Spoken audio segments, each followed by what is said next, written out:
Muy buenos días, estimados hermanos y amigos. Hoy tenemos 3 historias de Koj. Y en el primer caso, podemos mirar 2 Samuel, en el capítulo 9.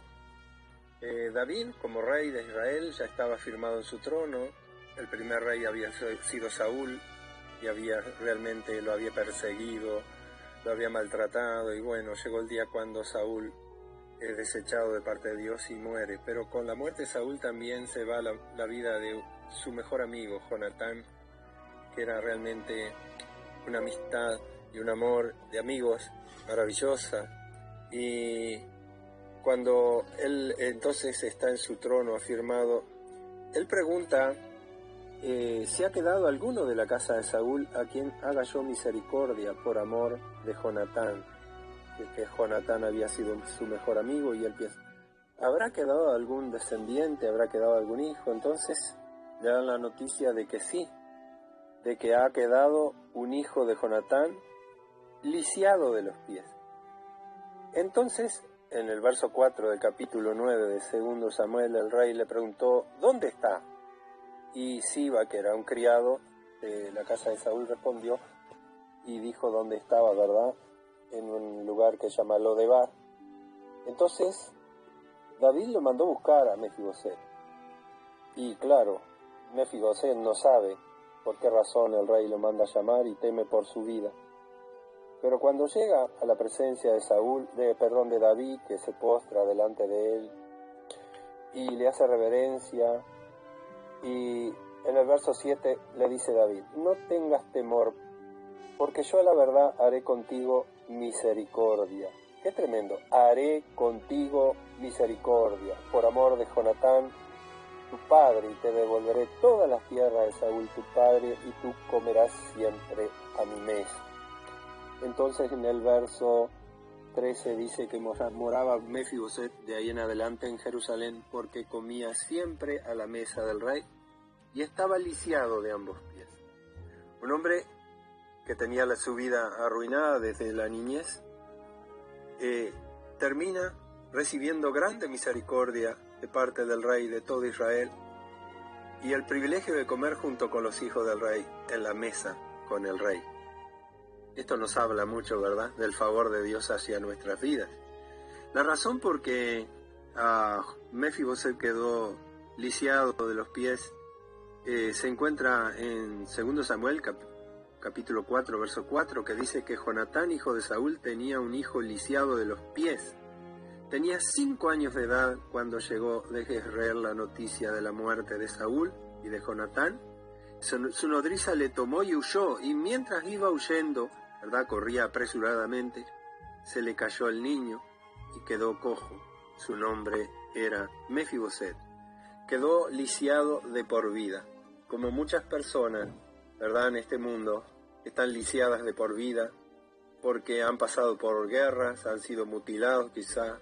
Hay gente que ha sido violada incluso por parientes cercanos, hay gente que ha sido maltratada, hay gente que ha caído, ¿verdad?, en vicios, en las drogas, en el alcohol.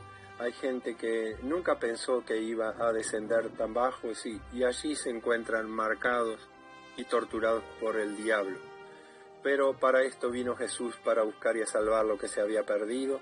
Y él pregunta, ¿verdad?, como Dios preguntó por Adán y Eva cuando se escondieron tras los árboles, ¿dónde estás tú? Él llamó a su criatura, ¿verdad?, a mostrarse delante de él. Para esto vino la luz al mundo, para esto vino Jesús, no a condenar al mundo, sino para salvarlo. Qué misericordia entonces de David hacia ese hombre lisiado de los pies. Hablando de la misericordia que Dios tiene para con las vidas de las personas, me trae a la memoria la acción del buen samaritano, ¿verdad?, que un hombre fue maltratado por ladrones, despojado, golpeado, quedó tirado en el camino, y allí estaba tirado en el camino, incapacitado, ¿verdad?, y pasa un sacerdote, ¿verdad?, pasa un levita, lo ven ahí tirado, ellos son religiosos, pero pasan al lado y no hacen nada por ese hombre, ¿verdad? Pero vino un samaritano que fue movido a misericordia. Es decir, eso fue realmente lo que lo llevó a ayudar a este hombre tirado allí, y sangrante, herido, maltratado, quizás estaba por perder la vida, a menos que fuera atendido. Y tuvo compasión y misericordia de él, y le sanó las heridas y lo vendó y lo llevó a un mesón y le pagó todos los gastos. Esto ha hecho Jesús. Él pagó todo para salvarnos, para perdonarnos, para limpiarnos, para sanarnos, para levantarnos. Él vino a buscar la oveja perdida y también la perniquebrada, ¿verdad? Él ha tenido misericordia, como en Ezequiel hay una historia maravillosa que tiene que ver con el pueblo de Israel, que nadie se compadecía como que una mujer estaba tirada, sucia en su sangre, ¿verdad? Como recién nacida, como que tiraron una criatura, pero dice, yo pasé junto a ti, te vi sucia en tu sangre y te dije, vive. Y luego habla cómo el Señor cuidó de su pueblo, cómo lo vistió de gala, todo lo que hizo para realzar la hermosura de este pueblo. Eso se encuentra ahí en Ezequiel capítulo 16, verso 5. También a nosotros el Señor nos ha visto junto al camino, ¿verdad? Tendidos, sucios, en perversidades. Sin embargo, Él nos dijo, vive, y nos limpió con su preciosa sangre, nos dio vida, nos dio esperanza y nos llamó a caminar con Él. Así, Dios hizo esta gran misericordia, porque nadie lisiado los pies puede caminar. Nosotros tampoco podíamos caminar en el camino de Dios, tampoco podíamos caminar con Dios porque no estábamos en acuerdo con Él, y andábamos por la vida cojeando, rengueando, lisiados de por vida por el pecado, por Satanás, marchando hacia la muerte, al infierno. Sin embargo, Dios tuvo compasión de nosotros para salvar. El segundo caso de cojera lo encontramos en el Nuevo Testamento, en el libro de los Hebreos, y en el capítulo 12, que dice, verso 12, por lo cual levantad las manos caídas y las rodillas paralizadas, y haced sendas derechas para vuestros pies, para que lo cojo no se salga del camino, sino que sea sanado. Lo cojo no se salga del camino. Esto es un llamado al cristiano, ¿verdad? Este capítulo 12 y verso 1 comienza diciendo que por tanto nosotros también, teniendo en derredor nuestro tan grande nube de testigos, despojémonos de todo peso y del pecado que nos asedia, y dice, corramos con paciencia la carrera que tenemos por delante, puestos los ojos en Jesús, etc. Acá se nos dice que corramos esta carrera, ¿verdad? Los cristianos tenemos que llegar a la meta. No dice que vayamos lento, dice que corramos. Y en el verso 12 vemos que cómo uno puede correr si tiene las manos caídas, las rodillas paralizadas, ¿verdad? Y si está rengo, está lisiado, está cojo. Un cristiano que cojea no puede ni siquiera caminar bien, no puede sostener su peso en equilibrio, ¿verdad? Y acá vemos el caso de las personas desalentadas, desanimadas, ¿verdad? Con dudas, con desaliento, el cristiano carnal, el perezoso, pero en este caso también había algunas razones para que hubieran bajado los brazos. Muchos de ellos estaban siendo perseguidos por causa de haber creído en el Mesías Jesucristo. Entonces el escritor de la carta les anima diciendo, ¿verdad? Levanten las manos caídas y las rodillas paralizadas. Bueno, nuestras rodillas deben doblarse delante de la presencia del Señor y así fortalecernos a través de la oración, de la palabra de Dios, examinar nuestros caminos, como dice en el verso 1 del capítulo 12, despojarnos de todo peso y del pecado que nos asedia para poder entonces levantarnos para correr por esta senda, ¿verdad? Y para que seamos sanados de esa cojera, para que no estemos lisiados, sino que podamos correr y andar por el camino hasta llegar a la meta. Tenemos todavía mucho camino por delante, ¿verdad? Jesús, es verdad que estamos en los últimos tiempos y esperamos la venida del Señor, pero que Él nos encuentre caminando, ¿qué digo? corriendo, ¿verdad?, hacia la meta y cumpliendo el propósito para el cual el Señor nos llamó. El tercer caso de lisiado es el caso de una persona que queda lisiada porque Dios lo tocó. Y es el caso de Jacob, porque dice acá que cuando volvía hacia la tierra, ¿verdad?, que Dios le había dado a Abraham y a Isaac su padre, y en el cumplimiento del tiempo de Dios estaba regresando, ya con una familia, ya con grandes riquezas y ganados. Y dice en el capítulo 32 de Génesis y verso 22, que se levantó aquella noche y tomó sus 2 mujeres, sus 2 siervas y sus 11 hijos, pasó al vado de Jaboc, lo tomó pues e hizo pasar el arroyo a ellos y a todo lo que tenía. Entonces pasó su familia, pasaron los ganados, que eran multitud, y de repente entonces se quedó completamente solo. Él tenía temor en su corazón, había un gran conflicto porque él sabía que tenía que enfrentarse con su hermano Esaú.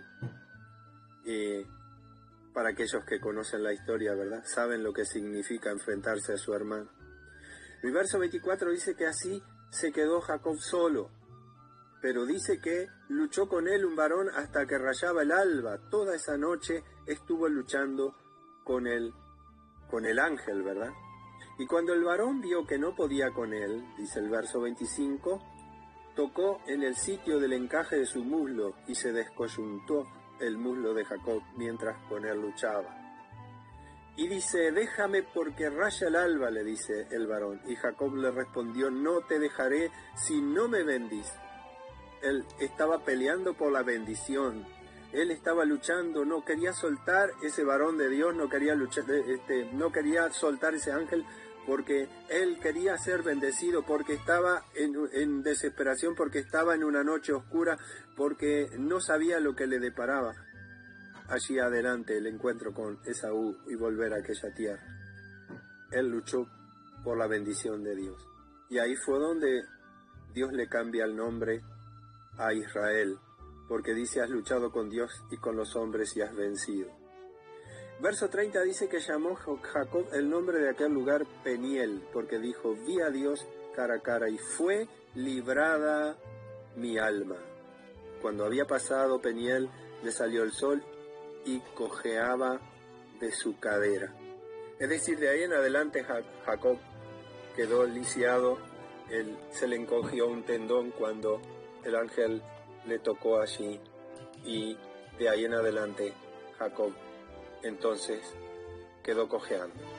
Esto nos habla de que todos nosotros tenemos fuerza natural, ¿verdad? Y hay mucho que tratar, que Dios tiene que tratar con nuestras vidas, quizá con el orgullo, quizás tenemos mucha confianza en nosotros mismos, ¿verdad? Hay muchas cosas que son de la vida natural del hombre, ya no digo de lo carnal, pero Dios quiere que lleguemos a ser hombres y mujeres de Dios, que andan en el Espíritu, que viven por el Espíritu, que están llenos del Espíritu y que conocen a Dios, su palabra. Y para esto muchas veces tiene que romper cosas en nuestras vidas, pero qué bueno poder llevar marcas que Dios nos ha hecho, ¿verdad?, en su trato con nosotros. Como decía el apóstol Pablo, yo llevo en mi cuerpo las marcas de Cristo. Él podía levantar su túnica y mostrar los surcos que habían quedado en sus espaldas. Cuántos sufrimientos tuvo el apóstol en su vida, pero cuánta riqueza fluyó a través de él para otros, para la salvación de multitud y para la edificación de la iglesia. Bueno, que el Señor nos ayude a nosotros para poder corregir nuestro camino, para que no cojeemos, sino podamos caminar con Dios sanos. Él puede sanar a la perniquebrada, a la oveja perniquebrada. Él fue a buscar la que se había perdido para traerla al rebaño. Él puede sanar nuestras vidas y sin duda que también vamos a llevar sus marcas, las marcas del trato de Dios con nosotros, para que también a través de nosotros pueda fluir la vida de Dios. Que el Señor nos bendiga al considerar estas cosas en esta mañana.